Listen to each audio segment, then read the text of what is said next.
18 months after igniting a trade war with China, U.S. President Donald Trump, alongside Chinese Vice Premier Liu He, signed Phase 1 of a trade deal Wednesday that, at least for now, diffuses the conflict between the world's two largest economies.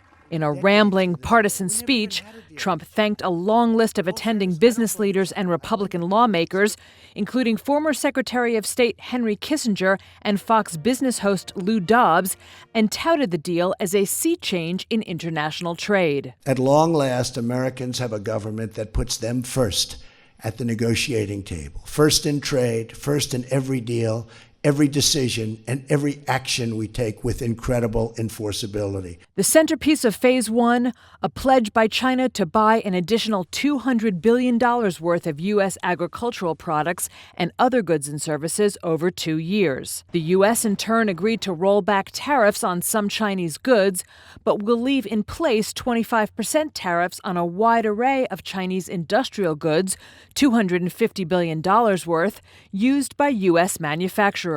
I will agree to take those tariffs off if we are able to do Phase 2. I'm leaving them on because otherwise we have no cards to negotiate with, and negotiating with Leo is very tough. Trump also said China pledged to confront the problem of pirated or counterfeit goods, and that the deal included strong protection of U.S. intellectual property rights. But critics like Democratic Senator Chuck Schumer, who in rare bipartisanship supported a tough trade deal with China, said Phase 1 fails to address many of the structural differences that led Trump to start a trade war in the first place. They include Beijing's longstanding practice of propping up state-owned companies and flooding international markets with low-priced goods. This so-called deal does next to nothing of substance for workers and businesses feeling the brutal, merciless weight of China's trade and industrial abuse.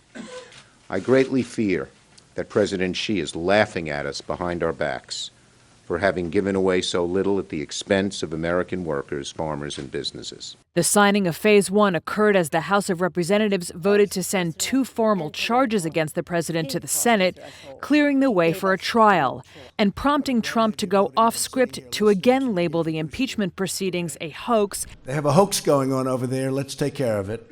And Democrats, quote, dirty cops. Trump said he would travel to China in the not-too-distant future for talks on Phase 2 of the trade deal.